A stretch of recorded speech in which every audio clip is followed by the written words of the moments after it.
tidak pernah ada contoh nyata konkret bahwa itu memang menaikkan harkat hidup kesejahteraan masyarakat.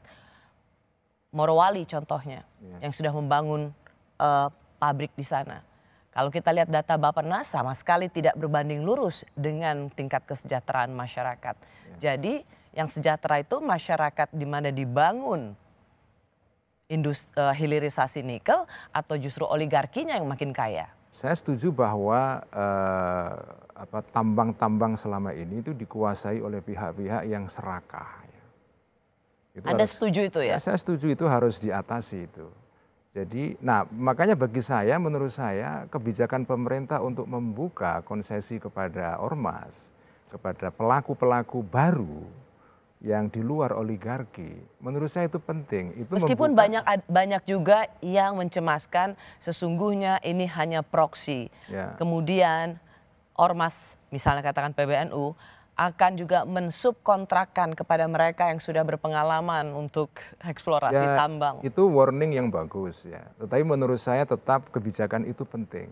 Kita berbasis industri ekstraktif yang tadi kutukan sumber daya alam, masyarakat yang tinggal di wilayah tersebut itu sudah dibuktikan mereka indeks pembangunan manusianya rendah.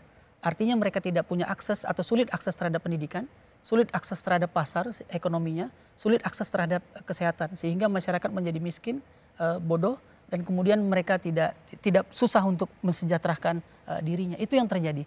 Harusnya yang difikirkan pemerintah adalah bergeser dari industri ekstraktif seperti hilirisasi ini, bergeser ke industri manufaktur yang daya ungkit ekonominya jauh lebih besar, gitu ya.